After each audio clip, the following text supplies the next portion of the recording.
Welcome on in, golf fans. It's your boy Gsluke here with our DFS and betting live stream for this week's Rocket Mortgage Classic. Hopefully you're ready to go ahead, dive on in, because we're going to go over everything you need to know heading into this week to get you ready for your exposure, whether it's a weather report, some of your DFS strategy, or over there on the prop side of things, going to break everything down for you and answer any questions that you have down there in chat. So if there's anything that you're curious about, any players you want to deep dive on, strategy questions for DFS, props that are catching your eye that you want my take on, just go ahead, throw those down in the live chat, and let's go ahead and get after it. We've already got Bart down there. First off, welcome to the live stream, man. We got Sean down there, Philly, Ryan, Rev, and Steven down there. Hopefully you guys are having a fantastic start to your week and are ready to get after it. So first off, let's go over some questions. Nikolai Højgaard, we're going to talk about later. Sean, in fact, I like him so much this week that he was one of my value plays from my main video. So if you want my full take on that, we'll talk about it a little bit later, but also about a 3-4 minute breakdown on my core plays video. Having a great week myself, Philly. Hopefully you are too. Same thing, Bart's. Hopefully you're ready to have a solid week. Ryan, we are always live at 7 p.m. Eastern time. So we've been doing that for the last 3 years, and that will not change. So you might have gotten the time zones mixed up. It's 7 p.m. Eastern time. What's going on, Rev Cloud? What's going on? Cheers to you, Steven. And let's go ahead and get after it, Sam. So going to go ahead and start with the weather forecast. A look at some of the scoring averages from the Rocket Mortgage Classic, which is almost always a scoring fest. You're going to see a lot of birdies this week. And with the rain that they got in the Detroit area on Monday and Tuesday, the golf course is going to be just as easy as we would expect. The only thing that could really change that would be if it would be firm and fast, which you're not going to get here in 2024. And then if the wind were to kick up, which as of right now here on a Wednesday night, it doesn't look like it's going to be overly windy for any one of the 4 days. So I'm expecting there to be a winner in that 20, maybe even that 25 under par range. And our whole focus, whether it's for DFS, props, really everything, has to be birdie or better upside. People that have the capability to go out there and shoot something like 5 or 6 under par, because you're going to get a handful of guys that get to that score. I mean, look at this. Top 10 finish was a -18. So you need players that can go out there and mix in a 64, maybe a 65 in for 1 or 2 days. You know, 1 or 2 rounds, you might only shoot something like a 68 out there, maybe a 69, which would be 3 or 4 under par. But you have to have the nuclear scoring ability to get to something like 7 or 8 under par as well. So if you're going to win this, you likely need 3 of those ceiling rounds, right? You saw that from Ricky Fowler last year, had the 65, the 64, and then his quote unquote bad rounds were still a 67 and a 68, which is exceptional stuff around this golf course. But that's what's going to take out there to go out there and get an outright to get those top 5 and top 10s for your DFS lineups. You're likely looking at a under 70 bonus for all of your players in your optimal. You likely want at least 2 bogey-free rounds out there for your players this week. It's very different compared to the hard conditions that we had there at the U.S. Open. Travelers was a little bit softer. We saw some scoring over there at the weekend, but this golf course is going to be even more of a birdie fest. And when we take a look at the weather for the first 2 rounds, I don't see a lot that is actionable, and that is despite having a full field event. We do have 156 players, 2 defined waves, unlike what we had at the Travelers, but the weather situation over the first 2 days looks almost a carbon copy out there from Thursday to Friday. So we'll start with this HRRR, which is most useful out there for round 1. And you'll see that it's not windy really at any point during the day, but as the day goes on, it does get slightly windier, and you'd have to imagine that the course will get slightly less receptive as the day goes on. So out there for Thursday, I'd say your morning starters might get a slight advantage, but when we go over here to Friday, bring up the NEM model, which once again is the one that's a little bit more accurate from 48 hours out, you'll see that it's almost the same exact situation. You have slightly lower winds in the morning. They creep up as the day goes on. So any kind of advantage that the AM wave would get out there on Thursday is likely going to be neutralized on Friday when they're in the slightly harder end of things. Now, if you're playing Showdown, I could see trying to target some of the early starters tomorrow. We'll be talking about likely the same thing out there for Friday. I think Thursday's data is going to tell us a lot of what we could expect out there on Friday if these weather forecasts come true. But from the main slate perspective, I don't see anything definitive here. Now, if you want to stack the PM AM wave and just hope that Friday afternoon is a little bit more blustery than what they're calling for, you can totally do that in a few lineups. And even the complete flip side of that, right? Maybe hope that the conditions tomorrow afternoon are harder than what we're expecting. You could even go out there and stack some AM, PM guys out there in a few lineups, but there's nothing that I'm going to do in more than just a handful of builds. Most of my lineups are going to be built without a lot of ownership, or a lot of ownership considerations. Sorry, I was getting ahead of myself there. Without a lot of weather concerns. So that's the weather for this week. Obviously, for Showdown, we're going to have to go back and take a look at tomorrow's results to kind of figure out what we're going to do on Friday. But with the winds kicking up as the day goes on, I'm expecting for round one that the morning will play about a half a stroke easier. If we come back for our round two live stream after the play tomorrow and we end up seeing that same kind of advantage, I will likely target the morning guys out there on Friday. So that should give you a sense of what I'm expecting for course conditions. And then on top of that, our game plan out there for round two Showdown. So, and always thinking about round two Showdown, right? I know the golf tournament hasn't even started yet, but always trying to think of ways to go out there and garner an edge. So let's bring up our DFS projections. Now we'll talk through some of the strategy out there for main slate and a few players that are catching my eye. So I know we already had the video I dropped on Monday, but my takes on a few players have changed a bit as the week has gone on. And there are also a few other guys that now that we have ownership to look at, that I want to point out for a little bit of leverage. So you'll see that there are guys on here that weren't in my core plays video, like a Sal Torres, for example, a Ryan Fox, and Eric Van Rooyen that we're going to talk up a little bit later. And in most circumstances, it's guys that I was expecting to get a lot more steam this week. Guys I thought would be quote unquote chalk out there in your main slate lineups that aren't chalk, that now I'm definitely considering getting to. So we'll talk through some of those options. So what's going on, Brant? You're in Central Time. Yeah, everything's Eastern. And I try to go ahead and label that at all possible. So make sure to keep an eye on that, man. The time zones matter. What's going on, Samuel? You got so many questions for tonight being a weak field. Hey, hit me with them, man. You can ask me any questions that you've got. What's going on, Kep? Is there a different strategy for a 150 max as opposed to 20 max? Yes, absolutely. 150 lineups, you have a lot more to work with. So you should be spreading out your exposure a little bit more. That likely means a larger player pool. So if you're playing 20 lineups, you're probably running 20 or less players for a player pool. 150 lineups, it could be anywhere from between maybe 25 to 50 players that you have in your player pool. So when you have 150 lineups, you have more to work with. You can be a lot more different with your builds. I mean, you can still be very concentrated about it. Keep your player pool tight and only take about 25, maybe 30 players. You can also open it up quite a bit more. You can start to match the field on players. You can start to go out there, maybe even take half stances on guys that are going to be super chalky. It's a completely different ball game. So the best way to look at it, Kep, is that with 20 lineups, you've got to think about every lineup individually. You've got to kind of find 20 combinations that you like and you enter it, right? And you take a lot more time crafting each lineup in a 20 max. A 150 max, you're looking at a portfolio. At least that's how I do my 150 maxes. I look at my lineups as a portfolio. I don't look at really any one specific lineup all that much. I'm much more worried about the general composition of my lineup pool. So whether that's a lot of studs and duds, a lot of balanced lineups, a lot of lineups that are leaving salary on the table, et cetera, et cetera, et cetera.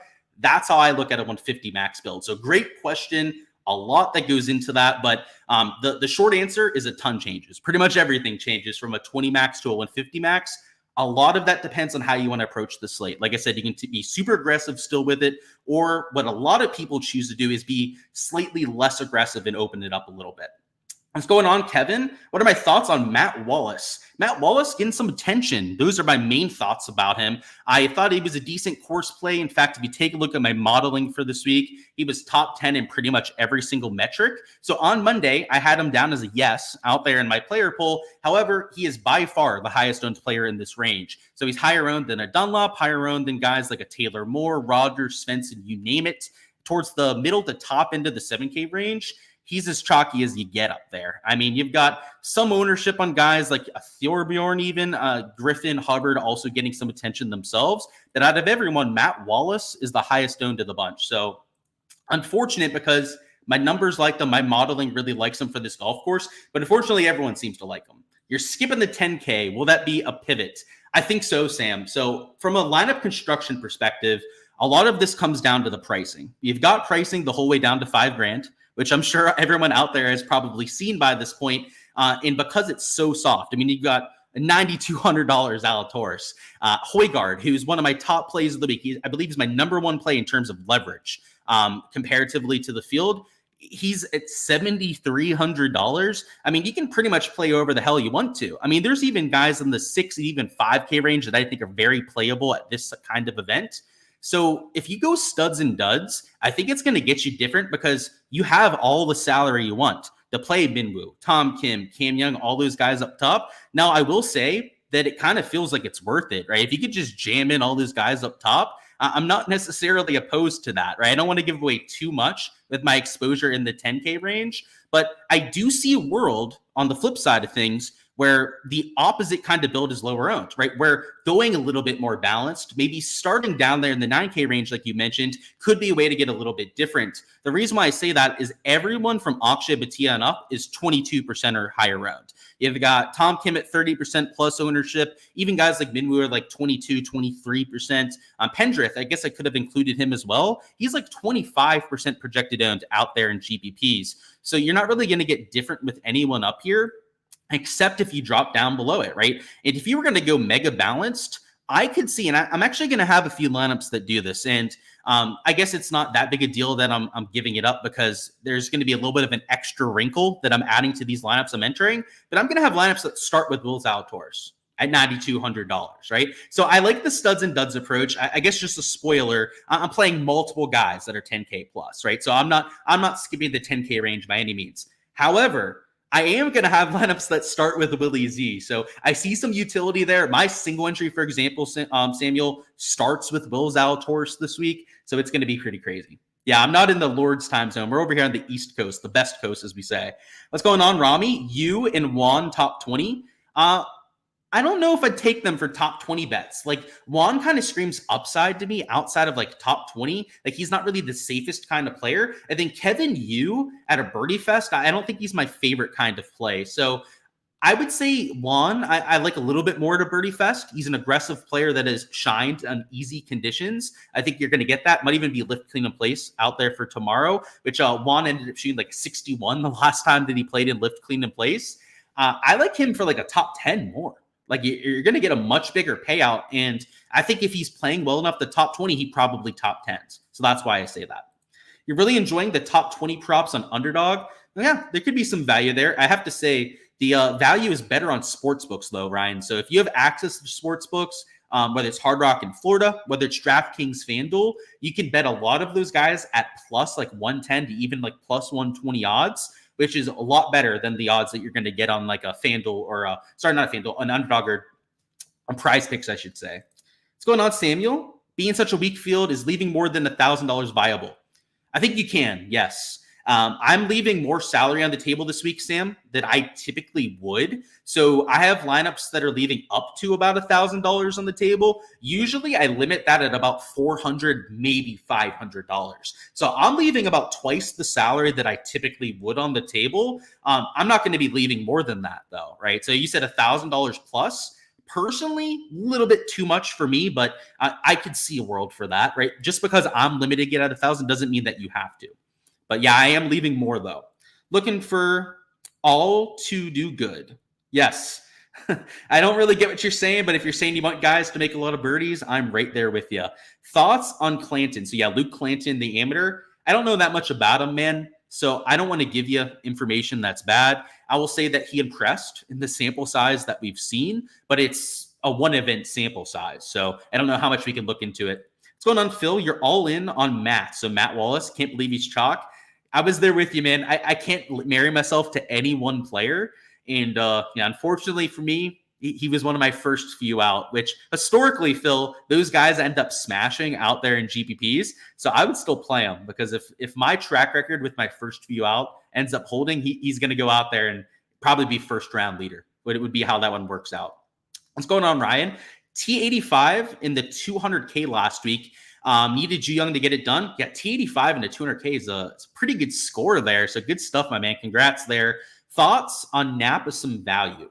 Value, Ryan, but a lot of people see that. So outside of him, I don't think anyone down there I have at over 5% ownership. So I wouldn't call him mega chalk. He's not the kind of guy that you like have to avoid because he's used in 20% of lineups. However, compared to the other guys down there in that price range, he's by far the highest owned. So I'm playing him, Ryan. I'll just give you that for full transparency. I am still playing him in lineups. However, he is inflated with the ownership. Like he's at least compared to the other guys, he's chalk.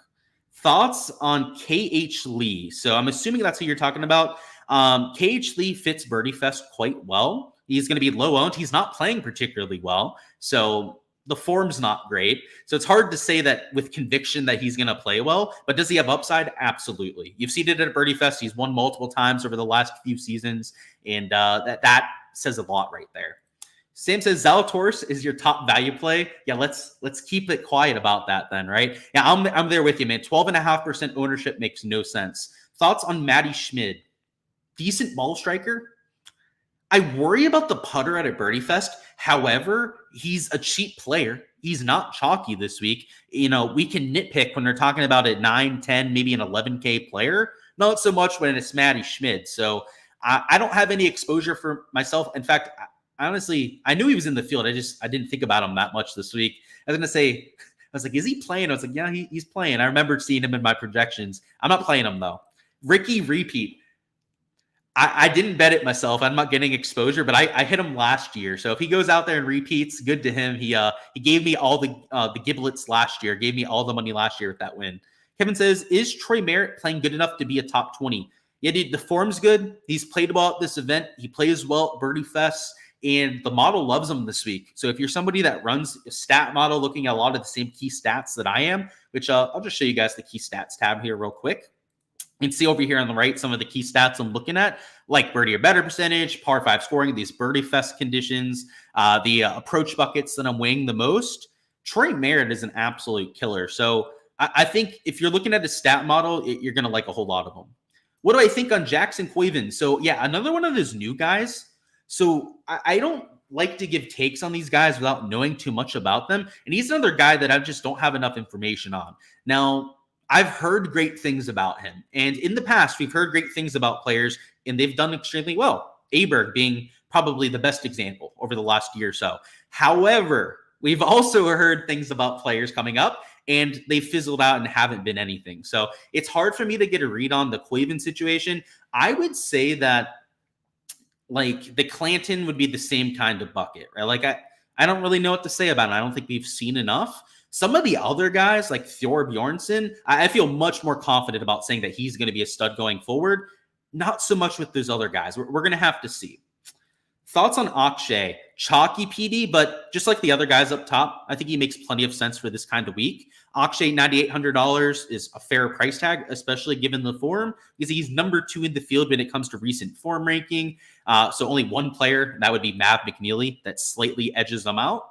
So yeah, I like myself some Akshay this week. I will say though, if you're going to play him, you're taking him with some ownership, and you're paying the top price for him, right? He's not going to be 10 grand very often out there on the PGA Tour, right? Even as he starts to get better, I think he's probably going to settle in that 9K range when it comes to most of your tour events, right? Especially like bigger field stuff, like unlike what we have this week. So I'm okay with Akshay. I'd say I'm at like a 7.5 out of 10 on. I don't want to give away too much whether I'm playing him or not, but I'm at like a 7.5 out of 10. What's going on? He said, any lean on Shank this week? If you're looking for upside, he's got that because he's a great, he's last year at least, maybe not 2024, 2023, one of the best birdie makers in this field. Now, 2024, a little bit of a different story. He has really struggled, especially over the last month or so. So you're not getting an informed player if you're taking Adam Shank. What you are getting with Shank, though, is long-term pedigree, long-term better upside, decent results at some other Birdie Fest. So I think he's like a 6.5 out of 10, but the ownership's non-existent. So I think that's probably the main reason you'd want to play him, is that you can get some leverage there. Thoughts on Pendrith? So I don't have a massive take on him. So kind of like Batia, I'm at like a 7 out of 10 on Pendrith.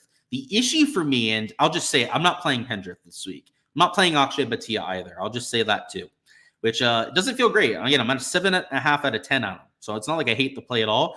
Even Pendrith, I'm at like a 7 out of 10, but he's 25% owned. I've got him higher owned than Norm. I've got him higher owned than Jaeger. Twice the ownership of somebody as Will Zalatoris. 3 times the ownership as somebody like a Ricky Fowler. I've got him higher owned than a Cameron Young. I've got him higher owned than a Minwoo Lee. To me, that's a mistake, right? Like and I guess excuse the pun here, but the pendulum, right, with Pendrith has gone a little bit too far, in my opinion. He's got some form. He won that event recently, which is great. Love to see a guy break through, but he doesn't seem like the kind of talent that is now just going to be a 9K player going forward. I see him settling in those bigger field events in that 7K range. It just kind of feels like that's the talent level that we have, if not a lower 7K range player. So I'm a little hesitant because of the ownership. If you were giving me 15, 16% on Pendrith, I'd probably play him. I'd probably take him in some lineups. Like, he has some upside. I like the form, but actually, let me see. He's the second. He's either the second or the third highest owned player on the slate. I think that I have Akshay maybe slightly higher owned. I'd have to double check out there in my other sheet. I know that Tom Kim's also higher owned than what we have with Pendrith, but he's either number 2 or number 3 on the slate when it comes to total ownership, which, again, to me, I think the pendulum's gone a little bit too far on somebody like him. Which of the young brothers will be overlooked? Well, Cam Young won't be overlooked. Cam Young, we've got like 25%. Carson Young, or can we count on both of them to do well? You can't count on anyone to do well in PGA DFS, Sam. Yeah, you know this crazy sport that we've got out there. I will say, though, that I like both out there for this week. Carson Young, especially because of that price tag in the ownership. Thoughts on Coles, not long off the tee, but a great birdie maker. I think you hit the nail on the head there. He can get the ball in the hole. He's a great putter, and he's a decent short iron player too. So I like that aspect. I'm at like a 6.5, 7 out of 10, which for a cheaper player means that I'm playing him this week, unlike some of the guys up top. Let's see, 15-year-old Miles Russell. Yeah, he's an absolute stud.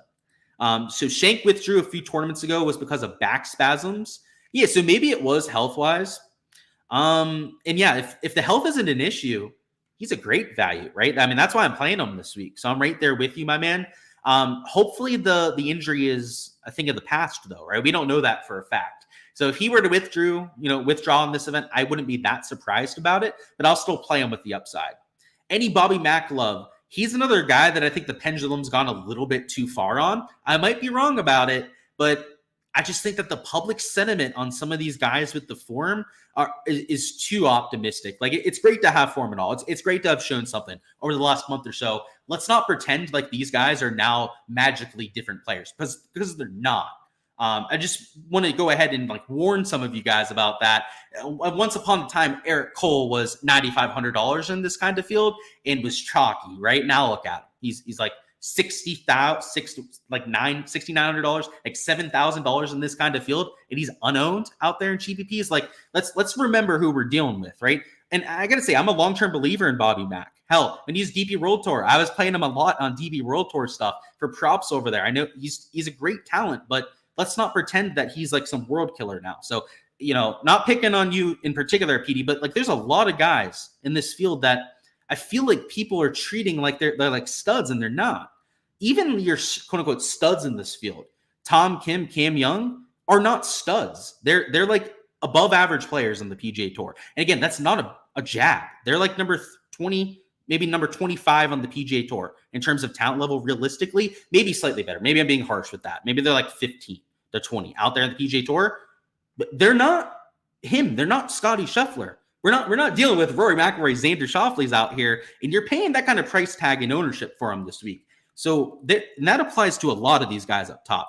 You could say that about Akshay. You could certainly say that about Norton. I mean, hell, I even like Binwoo this week, but he's $10,500 and he's chalk. Like, that's kind of crazy, right? So, I mean, when everyone's chalk up top and everyone's overpriced, I guess it's not fair to really pick on any one specific player. But if a guy like Pendrith is going to be the highest owned guy in the slate, I just don't get it.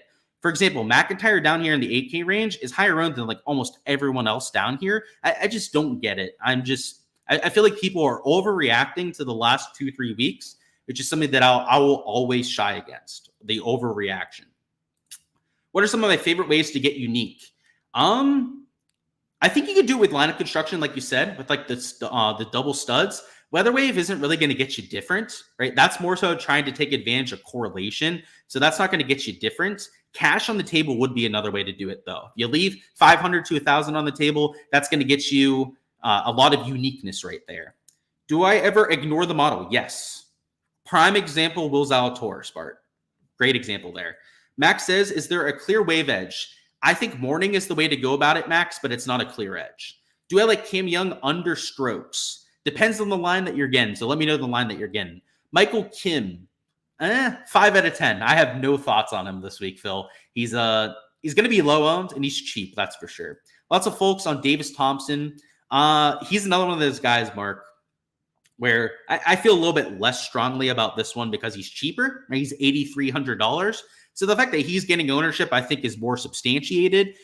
So I wouldn't try and talk you off the ledge as much as maybe some of the guys up top.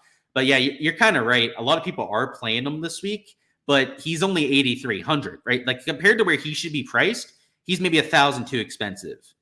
In my opinion, this is just my take. You're, more than willing to have your own opinion out there, guys. Or you don't have to agree with everything I say. Honestly, you should be probably disagreeing with a lot of things I say. We all have our own opinions, right? Pendrith is $2K too expensive. Batia is $1,500 too expensive. Norn's probably $2K too expensive. You could probably say the same thing about Minwoo, right? It's probably at least $1,000, $1,500 on these top two players. It's tough. It's tough for me, man. Will the 9K range be the most overlooked? It will not. No, there's some good chalk there. You took Tom Kim 16.5 pars or better, and then you took some Batia birdies. We'll talk about props later, so I'll circle back on that. I don't want to completely derail our DFS talk and talk about props, so we'll circle back to that. Just remind me. Sam says, thoughts on Hostler. Low-owned, decent GPP flyer.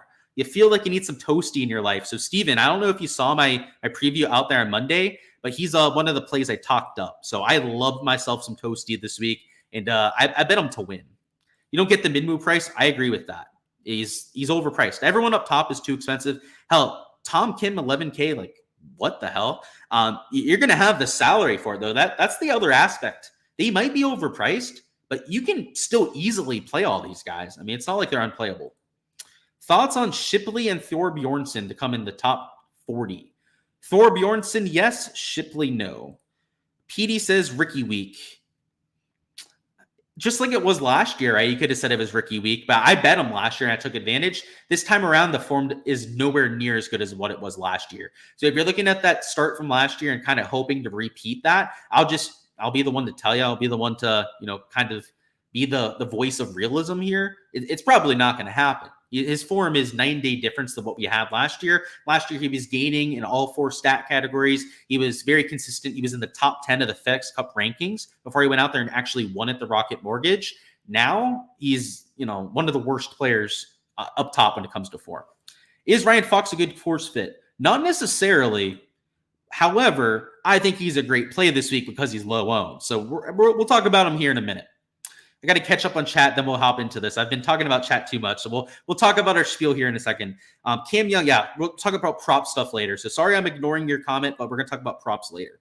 And then thoughts on Davis Riley. I think he's a good GPP flyer, Jack. He's one of the guys with form that's not way overpriced, right? Somebody that's won over the last month, that's not 10 grand now. That's not 20% owned, right? Like Taylor Pendrith. So if you're going to ride the hot hand, do it with Riley, Jack. I think you hit the nail on the head right there. I think he's a fantastic option to play with some form. Not a 25% owned guy who's 10 grand now, right? Like I hate to pick on those guys up top, but it's true, right? Like what the hell are we doing with 25% ownership on some of these guys? So I'll avoid them. And Mitch, we'll talk about that. I got to talk about these players now. So if you have any specific questions, I'll circle back to them. It's great to have all of you down in live chat. Back in the day, I would usually only have like 4 or 5 questions to go over. So it'd be easy to go through all of this and then catch up on chat. Now that we've grown the channel, which is great. Like I said, I love to have you guys here. It's definitely a lot easier to get off track. So let's try and talk through some of these plays. So up top, we've talked about ownership a lot already. So we kind of did our job already up there with a lot of those questions. But there's a few guys that I really want to point out here. So we already talked about Zalatoris a little bit, but 12.5% ownership.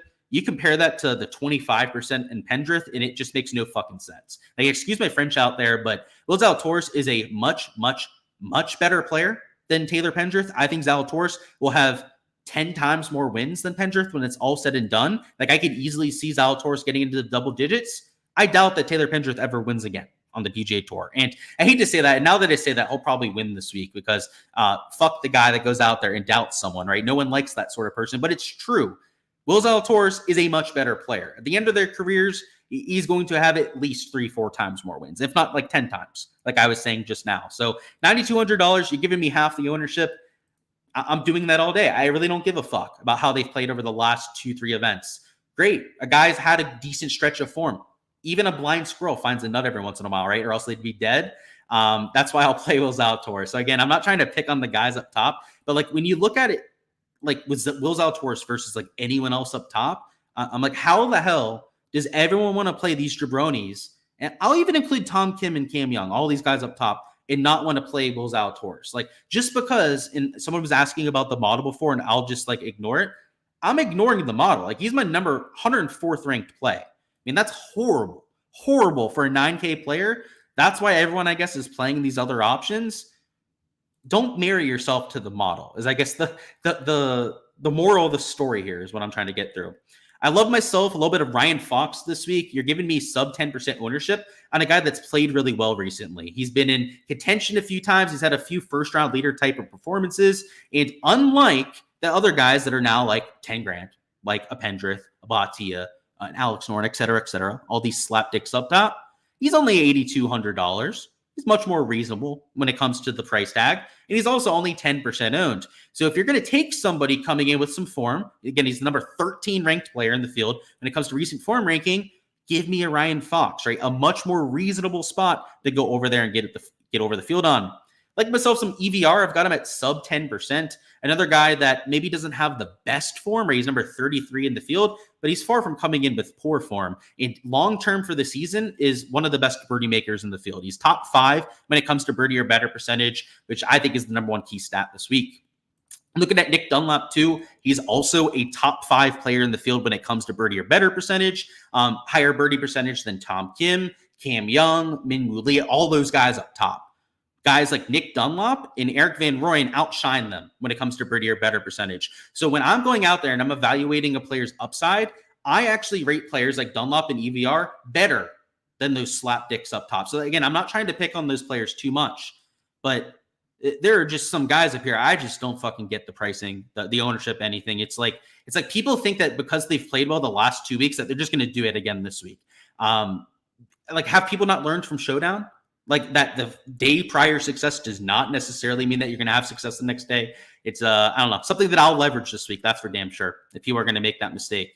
Down here in the 6Ks, I like myself a little bit of Andrew Novak. Novak just feels like a decent price tag on a guy that's playing well. And once again, if you're going to take somebody with form, make it a $6,000 golfer, right? Not a guy who's now $10,000 because he's played well recently. And then is sub 10% owned. Andrew Novak, for example, gaining about a stroke per round to the field out there with his recent form, which maybe isn't the stroke and a half that you have with some of those other super chalky options, but it's still very respectable, and he's like $3,000 less expensive.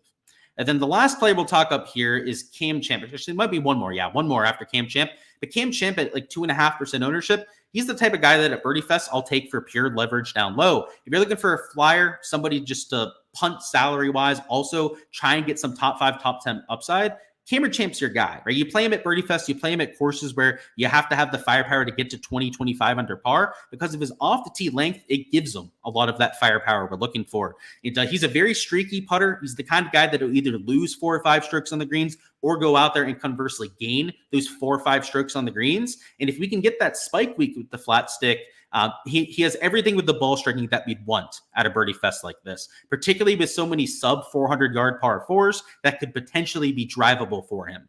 And then the last play we'll talk up here, and actually, no, 2 more. I keep thinking it's the last one, and then I remember the pricing goes down to $5,000. So Sam Ryder, I've got at 1.6% ownership. And now you're really starting to scrape the bottom of the barrel at this stage. But what you get with Sam Ryder is also an extremely aggressive player and a high birdie or better percentage player compared to a lot of his peers. And he's the type of guy that'll outscore his placement, right? He'll hardly make the cut. He'll finish like 25th or 30th out there in actual placement. However, when you take a look at his Draftkings scoring, sometimes it'll be top 10, top 15 in the field because of how many damn birdies he'll make. So you kind of want that at a course like Detroit Golf Club, at a course where you're going to have to get to 20, maybe even 25 under par to go out there and win. And at 1.6% ownership, essentially no one's taking him this week.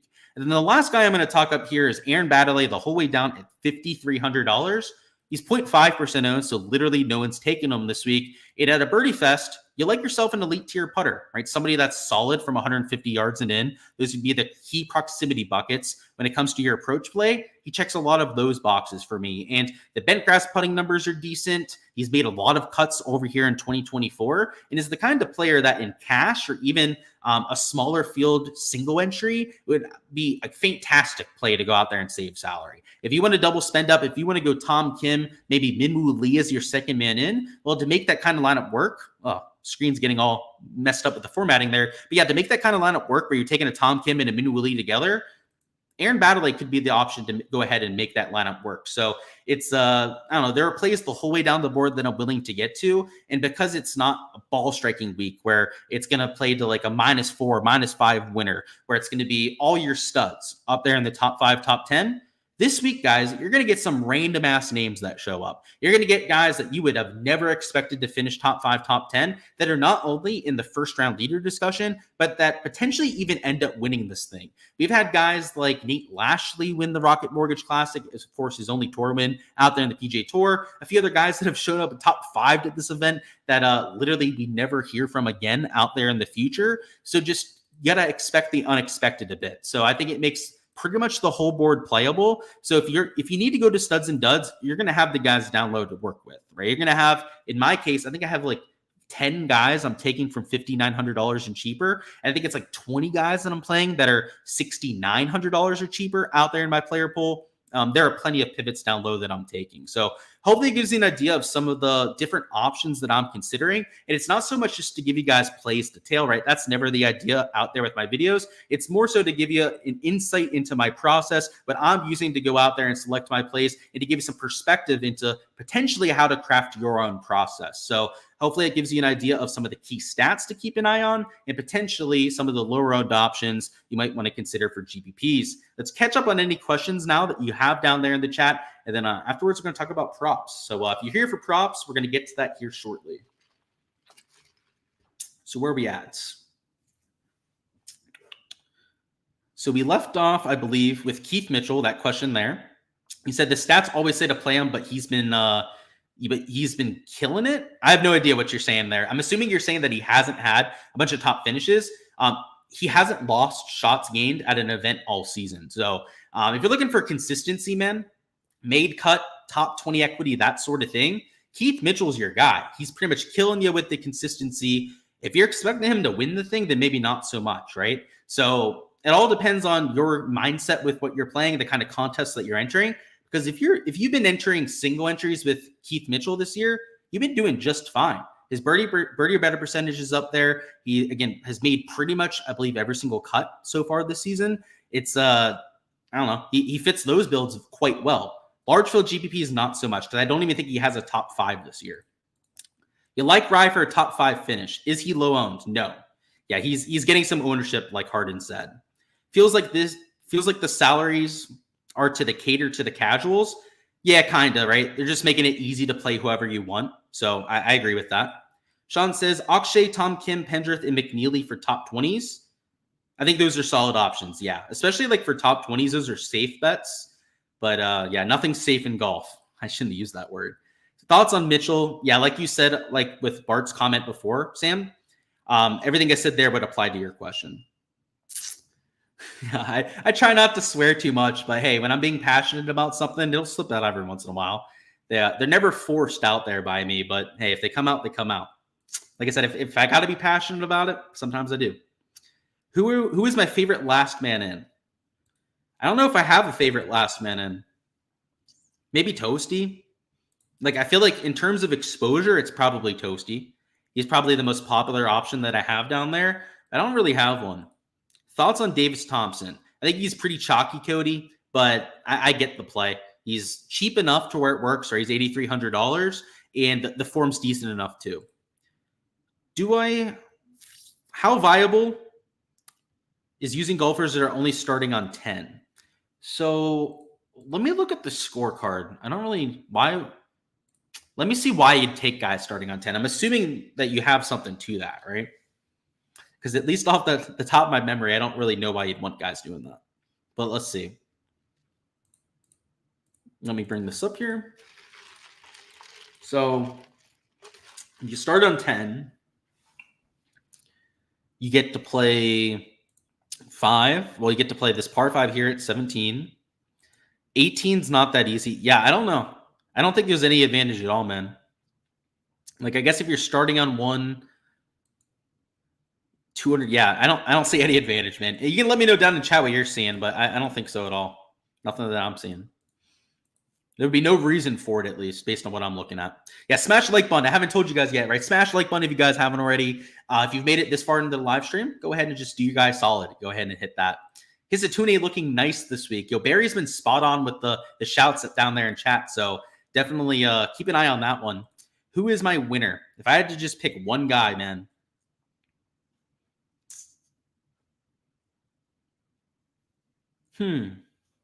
If I had to narrow it down, I have 6 outrights, right? So I have a bunch of guys I think can win. If I had to pick one option, the cop-out answer would be Minwoo, right? Because he's got the best odds to win of all the guys that I've bet. But if I really had to just pick one guy, maybe Chris Kirk. The reason why I say that is Kirk kind of like comes out of nowhere to go out there and win events. We've seen that from him in the past. He's one of the few guys in this field that's actually won this year. A few others towards the top right have also won in 2024. But Chris Kirk isn't a one-time champion. This is a guy who's won a handful of times out there in the PGA Tour already. Yeah, maybe Chris Kirk. But yeah, I have a few options. If you want to know my outright card, just let me know. Do I think Kazire can find some form? If he's going to do it, Rami, it's at a birdie fest. So I think it's a decent course fit. And, there's a lot of risk involved with playing Kazire. He's got a very wide range of outcomes. But this is the kind of course that he normally plays his best golf, or at least is capable of playing his best golf. Any interest in Pearson Coody? I'm at like a 6 out of 10. So I have some interest there. The main interest being that he's shown form over the last few starts. Had a top 5 finish, also a T35 finish, I believe. So I like that for him. Toasty or Shipley? Definitely Toasty.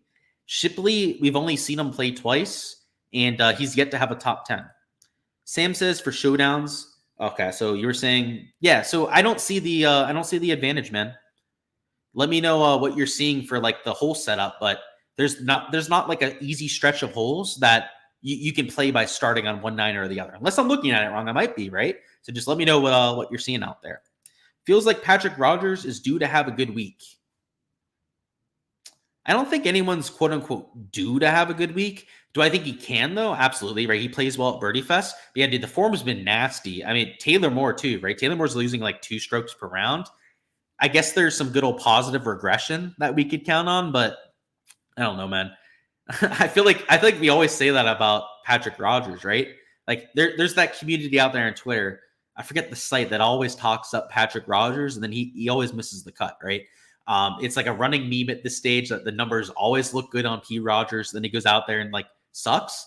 I guess if you're going to run with that narrative, then you play him when he's not playing well, right? Like if he's coming in with the shitty form like he is right now, maybe it is the spot to play him. So maybe you're onto something there, Golf, because I'll just tell you this right now. You don't play Patrick Rogers when he's playing well. When Patrick Rogers is coming in with like gleaning, just shining form, going out there, gaining strokes with the ball striking and stuff, like run to the hills. Do not play Patrick Rogers, because I can tell you that shit ain't going to last. He's not that type of player.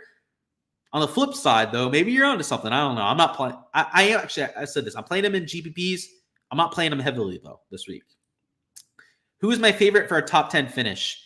Probably Chris Kirk, too, just like the outright, of course. Matt Wallace, I have interest in Laser. In fact, on Monday, I was planning on playing him. However, that changed when I saw the ownership. I talked about it a little bit earlier, but compared to the other guys here in the top end of the 7s, top to middle end of the 7s, I guess, out there with his $7,400 price tag, he's one of the highest owned options. So unfortunately for me, he was one of my first few that I'm not playing. And that was all just because of ownership. Let's see. So you have it written from your notes on past seasons. Okay. Yeah. No, we can circle back on that for round 2, right? So I don't play round 1 showdown. So I'm not going to be partaking out there for round 1 showdown, but round 2, we can take a look at it, right? Maybe there is something to that. Let's see. Yeah, that's what you're saying, right? Just recount it for round 2. Yeah, let's do that tomorrow, right? Circle back on it. And look at your notes, Sam, if you can do that, and try and figure out which side that you think has the advantage. You were saying starting hole 10, right? Shank or Taylor Moore? I'd go Shank. But I think both kind of fit that same narrative, Polish, where if you're playing them, you're just hoping for a bounce back. Shank's not been playing that well. Taylor Moore, same thing, right? Losing about 2 strokes per round, but both have a lot of birdie or better upside, which is what we're hoping for. So I like Shank a little bit more. I will say that Taylor Moore, though, is definitely that same kind of play. And in fact, their skill sets, Shank versus Taylor Moore, they're very similar. They're both players that are long off the tee, very streaky putters. When they're playing their best golf, they gain a shit ton of strokes out there with the flat stick. So, yeah, I'd go Shank, but I like both of them. And you're saying starting on the back nine, especially tomorrow when I'm looking at like the hole by hole stats, I'll keep an eye on that, man. Absolutely.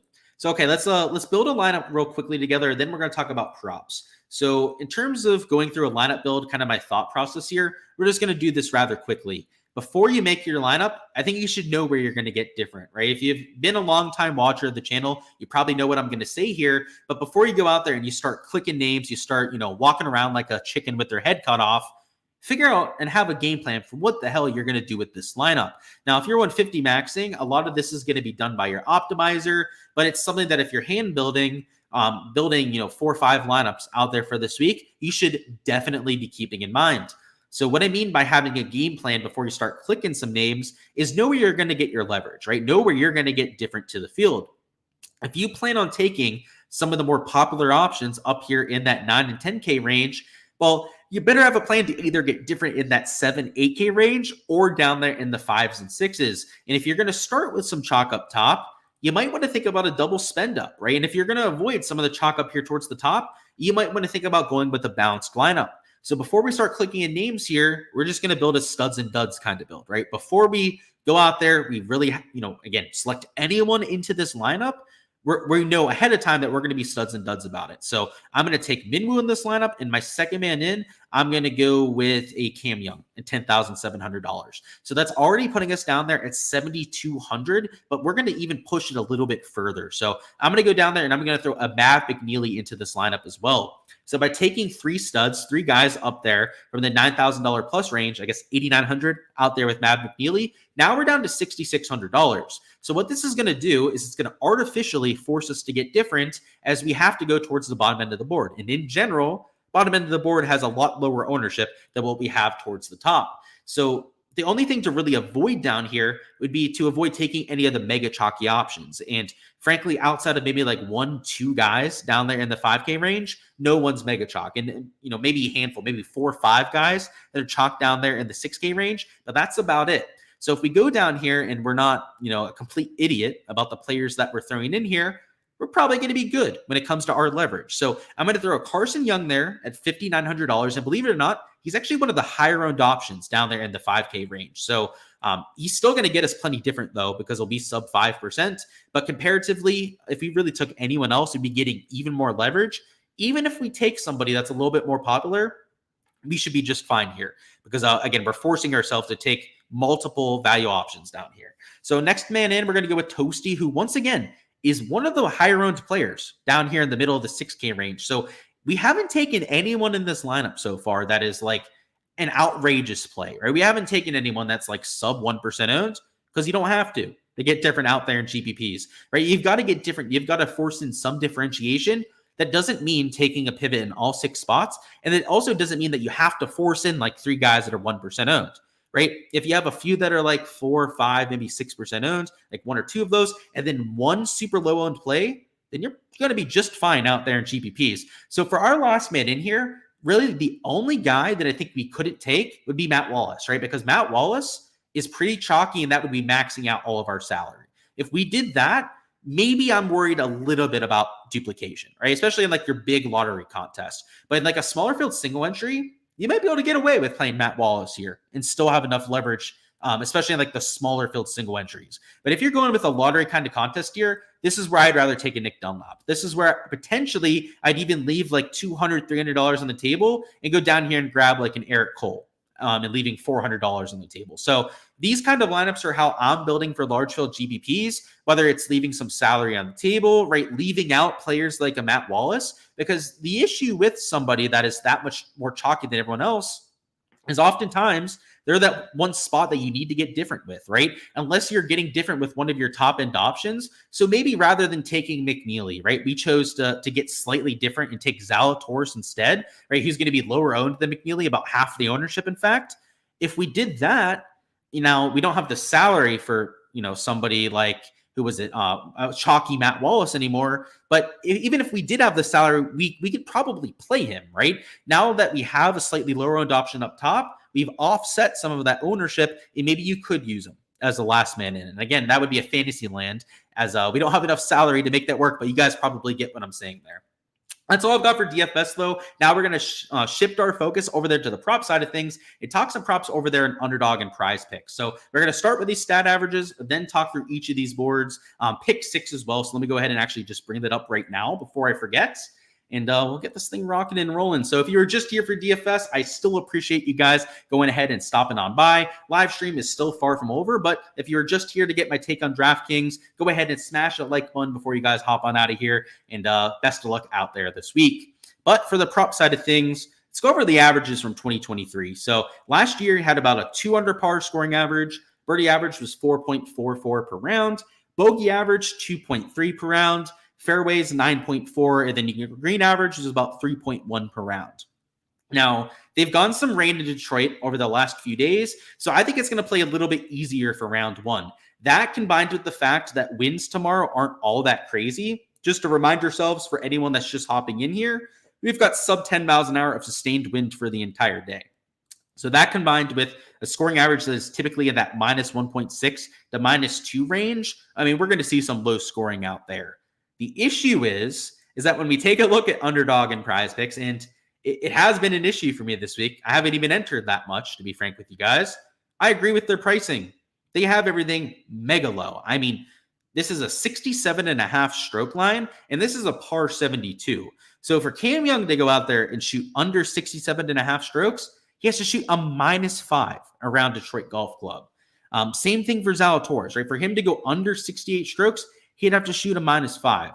Now, to have some of these guys at like 3.5 under par, even -4 projections. I mean, in the case of Tom Kim, a -5 projection, I kind of understand, right? When you're going to have this easy of scoring conditions, asking elite tier players like you have on this Underdog and Prize Picks board for the most part. Prize Picks does have some scrubs mixed in, but for the case of Underdog, almost all the players on here are at least above average out there in terms of talent level. You'd expect them to gain about a stroke and a half to the field. And if it's going to be a -2 scoring average, that's something like 3.5 under par. And 3.5 under par is like a 69, 68.5 projection. So I think it'll play easy. The unfortunate part is that I think it's overpriced, right? Like, for example, if you take a look at Chris Kirk here, right? Chris Kirk is at a -4 projection at 68 strokes. Well, I have him at about 2 strokes gained per round on average in this field. And I think the scoring average is going to be just under 70. So I think he's projected for just under the 68 projection over here in Underdog, but it's like hardly, right? He's projected like 0.2 lower out there for his projection. So if you're trying to find any value here, I just don't see it for the most part. In fact, the only props that I've taken to this point were an over on Alex Norton. He was at 67.5. And then it was also an over on Taylor Pendrith, who was at 67.5 strokes himself. Consequently, both of them went up 0.5 strokes. As you can see there, right, Pendrith is now at 68. Same thing with Alex Noren. So those pieces of value were taken off. I was potentially looking at adding a few spots, though. So I haven't entered this yet myself. I may end up entering it over there on the Patreon page. But here's the 2 props that I was looking at.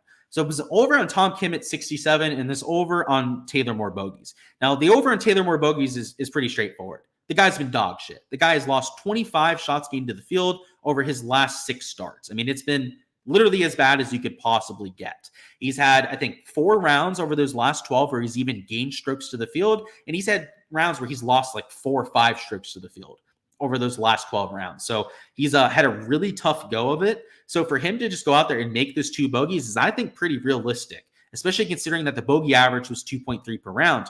Now, do you think it'll be a little bit easier out here on Thursday? So maybe it goes down to like a 2.2, 2.1 bogey average. But for somebody that is losing 2 strokes on average to the field, I mean, that he's projecting for well over this number. So This is all about the shitty form of Taylor Moore, because at this golf course, historically, he's been really, really good. He has one of the best track records of anyone in the field when it comes to the Rocket Mortgage Classic. So we're kind of battling against that. That's why I haven't gone out there and actually entered this prop yet myself.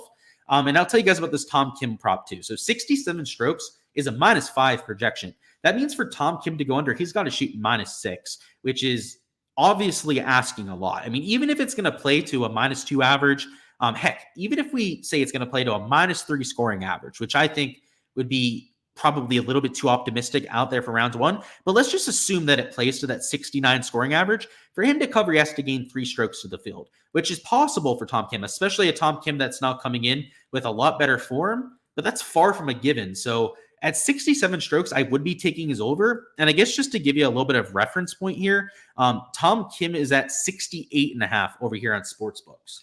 So let me see if I can find him on here. So yeah, here he is. 68.5 strokes, right? He is juiced under.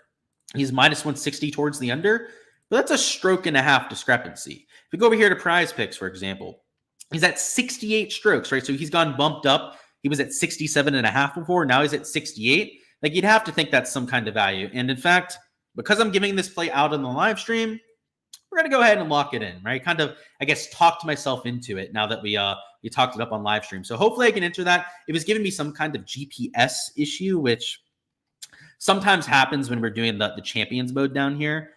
So yeah, I might have to do it after we do this live stream. But yeah, I think those 2 props are pretty decent. It'd be great if they'd let me enter it on live stream, right? Like, I know they like to give me a hard time, but like, come on.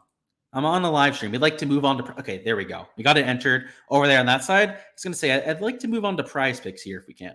Which, speaking of, we have a few props over here that haven't gotten bumped yet. Actually, as soon as I say that, I am completely wrong.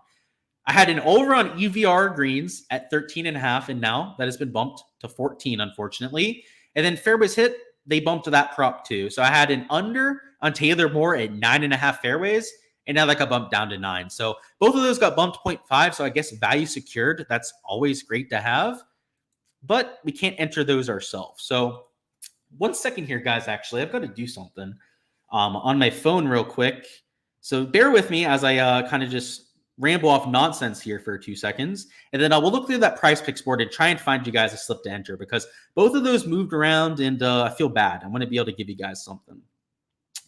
But I've got to do something on my phone here for a second, which has to do with the slip that we just entered.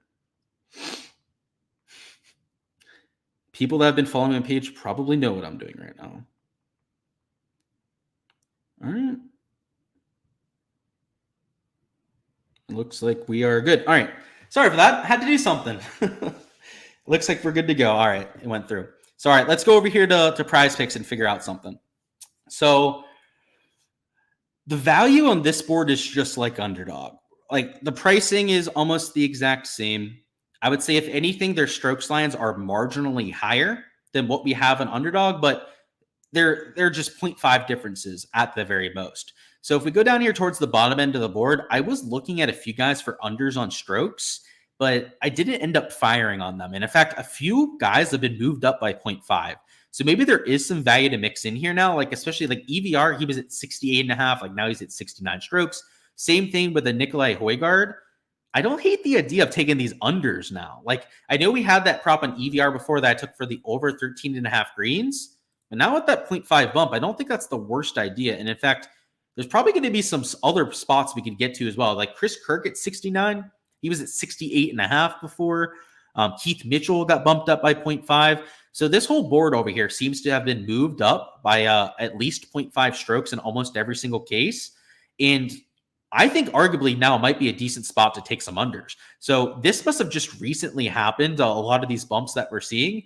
And in fact, it makes me really want to enter some slips over here now. So it sucks that the first slip that I entered ended up getting moved, but maybe we can finesse something over here. So I already have exposure on EVR. I don't necessarily know if I want to like double up on that. I usually try to make sure that I'm not getting too much exposure to any one given player, but let's see what we can find here. So look at that. Pendrith is at 68.5 now. Same thing with Alex Noren, or we got their overs at 67.5. So that feels like some pretty solid value that we mixed in. Let's see what we can find. So those unders on strokes were kind of calling my name, so we might circle back to those. Let me see if they've bumped anything else. So if they're bumping those categories, maybe we're getting bumps in a few others. So 5 birdies for Zal. It's honestly intriguing, especially given that the average is like 4.5 per round here.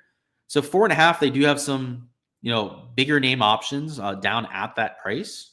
So let's see. Okay. Good to see all those.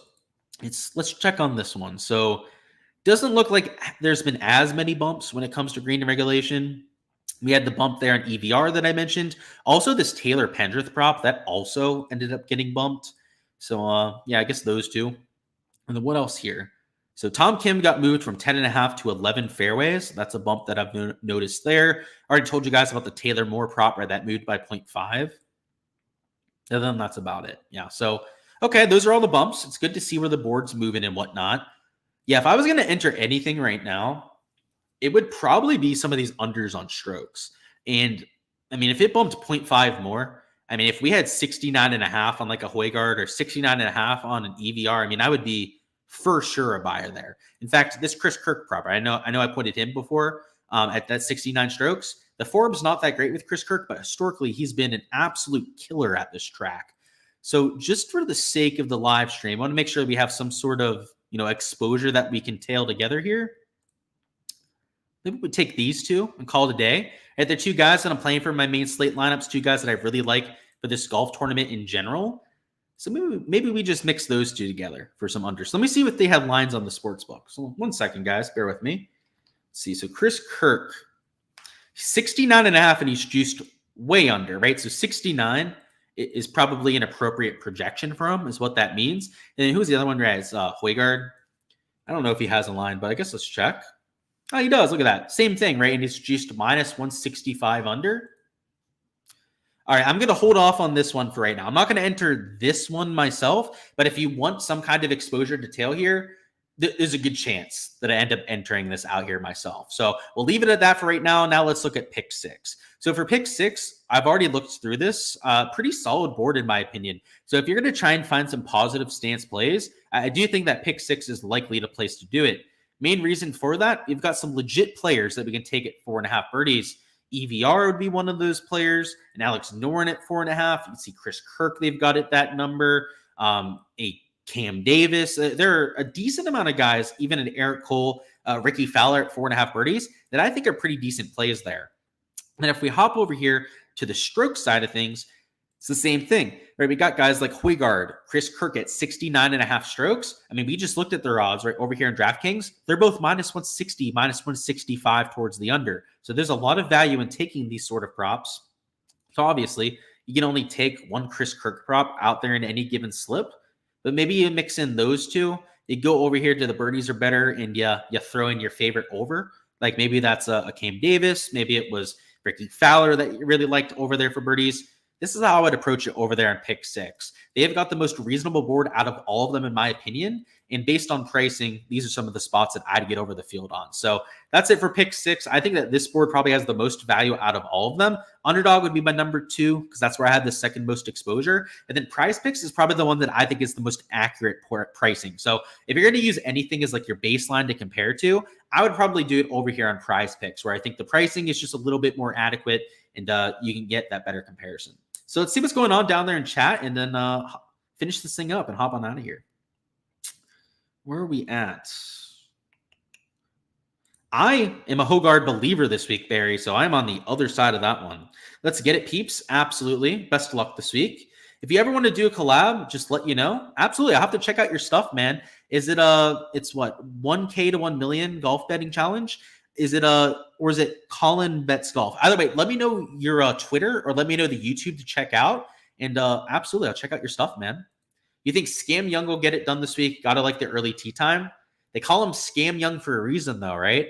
So I've got to say, I think he's an okay play, Rory. I think he's a decent option up top, but it's a birdie fest. So all those guys could crash and burn. That's for damn sure. Rye, 5.5 birdies on Underdog. I wouldn't touch that. Maybe an under, right? And Højgaard at 13%. Let me see what I have. I've got 7.3%. So, yeah, I disagree with that. I don't think he's going to be even close to that kind of ownership, by the way. I don't know who's got him at 13, 14% ownership, but that seems way too high. Kirk under 150, okay.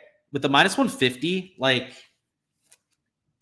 here's the thing with like taking juiced like props like that. Minus 150 odds is probably the right number, right? So you're paying that price tag to go out there and take that. Not my favorite option. What's going on, Rare? He said getting it together. Okay. Steven says pick 6 has some interesting lines. I thought so too. The Kirk and Norn ones were sticking out to me. And then there's strokes lines too, Steven. If you just compare them to like their lines on like DraftKings, right? You're getting non-juiced props over here on pick 6 for free, right? So like, for example, I know that guy was asking about like the minus 150 on Kirk. If you have access to pick 6, I don't, unfortunately, down here in South Florida.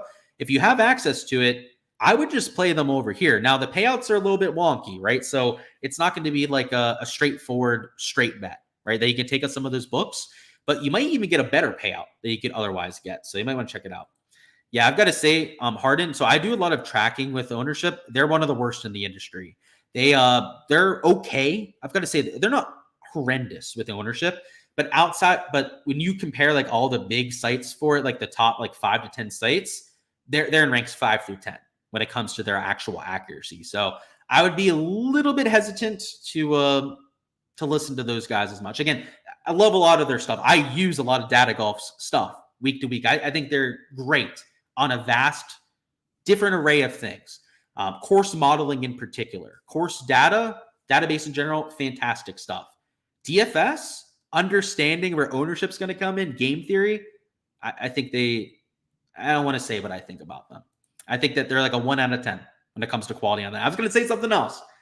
I'm just going to leave it there. Is black and white again? I think they're a 1 out of 10 when it comes to that stuff. So I'll leave it there. That's all I've got for the live stream, though, guys. You guys know I'm a positive guy. I don't like to talk shit about any kind of products out there. So we're not going to do that here. So that's all I've got for the live stream, though. Appreciate all your support here as per usual. Go ahead and smash that like button if you guys haven't already, and also subscribe so you don't miss any of the content to come. Rounds 2 through 4, we will have showdown and prop live streams. So if you want all those takes for each single round, go ahead and come back for those. And of course, for props out there for Friday through Sunday. Best of luck out there with all the exposure that you guys are getting to yourselves. And let's bring home a few GPPs. Make your boy proud out there. And let's go ahead and add to the bankroll this week.